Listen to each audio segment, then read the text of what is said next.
Dear students, this is the chapter number 3 of your history book, and this is the Sultanate period. Historian says that the Sultanate period is from 1205 to 1525 और यानी कि दिल्ली सल्तनत का जो as कहा गया है या अवधि कही गई है वह 1206 से लेकर के 1526 तक मानी गई है कि दिल्ली सल्तनत यहाँ से यहाँ तक काम किया हुआ है। लेकिन इतना ही नहीं इसके बाद फिर अगर हम देखें तो अगर इसमें देखें कि कोई एक ही पीढ़ी या एक ही संतति या एक ही डायनेस्टी यहाँ पे काम करती नहीं रह गई है, बल्कि समय समय पर एक के बाद एक को मार करके दूसरे को धोखा देकर तीसरे को हटा करके चौथा, इस तरीके से कुल 5 डायनेस्टीज़ यहाँ पे रूल कर दी हैं, 5 डायनेस्टीज़ यहाँ पे रूल की हैं। तो अगर हम देखें कि आखिर हिस्ट्री को जानने के सोर्सेस क्या हो सकते हैं, तो हिस्ट्री को जानने के जो सोर्सेस हैं उसमें से मेन सोर्स जो है अकाउंट्स, ट्रेवलर्स का अकाउंट है, यानी कि जो घूमने आने वाले रहे हैं, ट्रेवलर्स रहे हैं, उनका अकाउंट ही सबसे ज़्यादा रिच सोर्स है। जैसे कि अगर हम इब्न बतूता को देखें, मार्को पोलो को देखें, जियाउद्दीन बर्नी को देखें, शम्स ए सिराज को देखें, मिनहाज उस सिराज को देखें, तो ये सब ऐसे लोग रहे हैं जो कि अलग अलग राजाओं के शासनकाल में हमारे देश में आते रहे हैं, खास करके सल्तनत पीरियड के टाइम में। तो इसके अलावा कुछ कोर्ट क्रॉनिकल्स हैं, यानी कि दरबार में होने वाली घटनाओं के जो घटित होने वाली घटनाएं हैं, उन घटनाओं का डाटा कलेक्ट करने वाले कुछ ऐसे भी विद्वान रहे हैं, तो उनसे हमें वैल्यूएबल रिसोर्स प्राप्त हो जाया करते हैं। इसके अलावा जो सिक्के हैं, कॉइन्स हैं, उस पर बने हुए एम्बलम्स हैं, उस पर पड़े हुए डेट्स हैं, ये हमें ढेर सारे इन्फॉर्मेशन दे देते हैं हिस्ट्री से संबंधित। इसके बाद बहुत सारे इंस्क्रिप्शंस हैं, लेख हैं, पत्थरों पे लिखे हुए शिलालेख हैं। इसके अलावा मानूमेंट्स हैं, कुछ ऐसे बिल्डिंगें हैं जो कि ध्वंसावशेष के रूप में ही बची हुई हैं, लेकिन हमें ढेर सारा इन्फॉर्मेशन हमें मिलती है, इससे मिलती है, जिससे कि हम हिस्ट्री को और नज़दीक से और अच्छे ढंग से समझ सकते हैं। तो इसमें जो सबसे पहली डायनेस्टी आती है, फर्स्ट है वो है स्लाव डायनेस्टी। स्लाव डायनेस्टी को हम मामलुक भी डायनेस्टी के नाम से भी जानते हैं। मामलुक का मतलब होता है गुलाम वंश, दास वंश, गुलाम वंश के नाम से भी हम इसको जानते हैं। तो मोहम्मद गोरी जब हमारे देश से लौट करके गया तो वह कुतुबुद्दीन ऐबक को भारत का या दिल्ली का सुल्तान बना करके गया, लेकिन सुल्तान बना करके नहीं गया, एक्चुअली वो गुलाम था। कुतुबुद्दीन ऐबक गुलाम था मोहम्मद गोरी का और उसको संरक्षक बना करके गया इंडिया से वो। लेकिन बाद में उसके पहली बात है कि कुतुबुद्दीन ऐबक के बारे में हम जाने तो कुतुबुद्दीन ऐबक को ऐबक इसलिए कहा जाता था कि उसकी एक उंगली टूटी हुई थी, नहीं थी, ऐब था उसके शरीर में, इसलिए उसको ऐबक कहा गया। कुतुबुद्दीन ऐबक ने जब 1206 ईस्वी में अपनी गद्दी संभाली, तो 1206 से 1210 तक के बीच में 4 साल तक वह सिर्फ शासन किया, और इस दौरान उसने गजनी जा कर के मोहम्मद गोरी तो मारा गया था पृथ्वीराज के हाथों, तो वहाँ पे उसकी जो संततियाँ थीं उनसे वह गुलामी से मुक्त होने का प्रमाण पत्र ले लिया था, और गुलामी से मुक्त हो जाने के बाद अपने आप को यहाँ आकर के सुल्तान बना लिया था भारत का। तो कुतुबुद्दीन ऐबक गुलाम वंश का सबसे पहला शासक था, और इसके बाद कुतुबुद्दीन जो था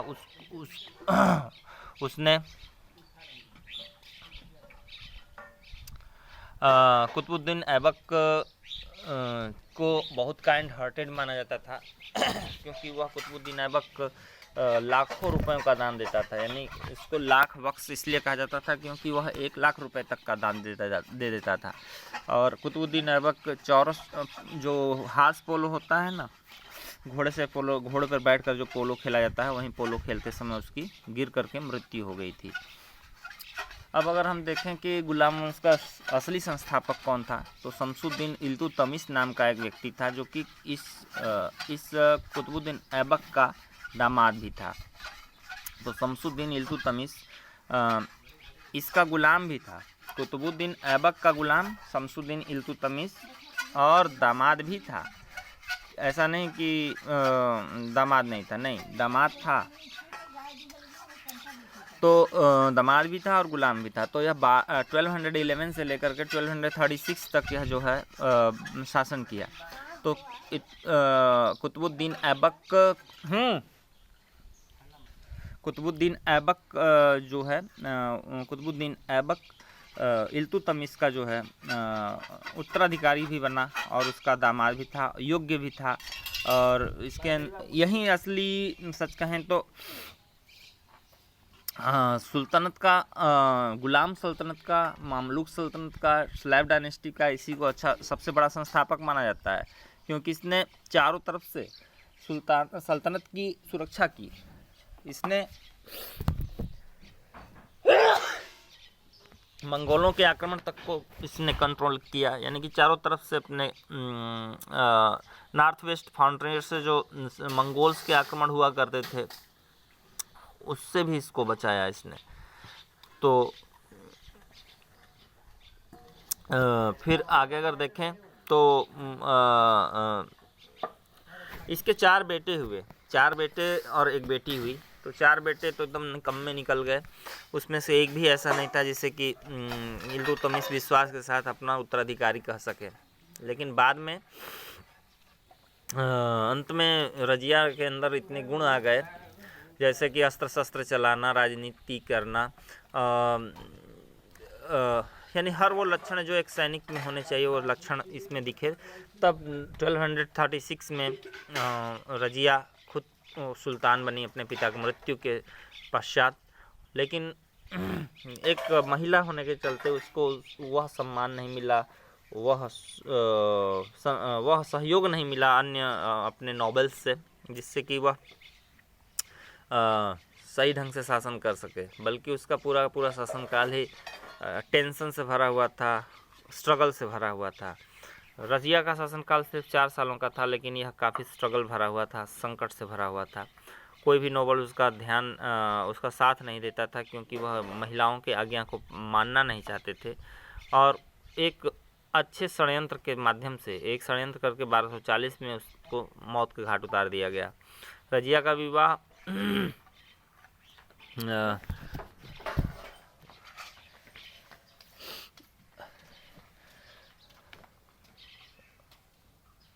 रजिया को माना जाता था कि एक याकूत नाम का एक गुलाम था, इससे रजिया का विवाह होने वाला था, लेकिन रजिया का विवाह इससे हुआ नहीं। बाद में सारे के सारे नोबल्स ने मिल करके रजिया को उसके पति के साथ उसका कत्ल कर दिया था। और बाद में पता चला कि ये षड्यंत्र ही था, लेकिन हल्ला ये हुआ, लोगों ने ये जाना कि डकैतों ने इनका हत्या कर दिया। अब अगर हम देखें तो इस गुलाम वंश के सबसे स्ट्रांग संस्थापक की अगर हम बात करें, संस्थापक नहीं, स्ट्रांग रूलर की बात करें, तो गियासुद्दीन बलबन 1266 से 1286 तक 20 सालों तक यह शासन किया। अच्छा, जो ये 1240 से लेकर के 1266 तक का जो समय था, यह कैसे बीता? इसमें जो रजिया के भाई थे वो बारी बारी से एक दूसरे को मारते काटते हराते शासन करते गए, लेकिन इस दौरान पूरी स्थिति चरमरा गई और धीरे धीरे गियासुद्दीन बलबन अपने आप को मजबूत बनाता गया और सल्तनत पे अपना नियंत्रण स्थापित करते करते कर लिया। यह गियासुद्दीन बलबन इल्तुतमिश का गुलाम था। इल्तुतमिश का यह गुलाम था। तो बलबन स्लैब डायनेस्टी का सबसे पावरफुल सुल्तान था और बलबन ने एक स्ट्रांग आर्मी को ऑर्गेनाइज किया। इसने दो रिवाज, पर्शियन रिवाज स्थापित किए। पर्शियन रिवाज शुरू किए जिसमें सिजदा करना था और पैबोस करना था या जमी बोस करना था। पैबोस या जमी बोस एक ही होता है। जैसे कि सिजदा करना मतलब झुक झुक करके प्रणाम करना, जैसे कि आते समय भी सलाम करते हुए आएँ और जाते समय भी राजा की तरफ मुँह करके ही लौटते हैं, बैक पीछे पैर करते हुए लौटें, इसे हम सिजदा कहते हैं। पैबोस वो होता है, पैबोस या जमी बोस वो होता है जिसमें कि राजा के पैरों को चूमा जाता है। तो ये रिवाज बलबन ने शुरू किया था। बलबन ने आयरन एंड ब्लड की पॉलिसी अपनाई थी। आयरन एंड ब्लड की पॉलिसी में ये बताया गया जाता है कि इसने लोहे और रक्त की का रास्ता अपनाया, यानी कि मार काट का रास्ता अपनाया। यह बहुत शांत रहता था, कुछ एक्टिंग जैसा करता था कि यह बहुत पीर जैसा है, या यूँ कह लें कि यह भगवान के काफ़ी नज़दीक है, अपने आप को भगवान काफ़ी नज़दीक बताता था। यह लोगों से दूरी बना कर रहता था जिससे कि लोग इसको सीरियसली लें। तो अगला वीडियो मैं फिर अपलोड करता हूँ आप लोगों को, तब तक के लिए थैंक यू।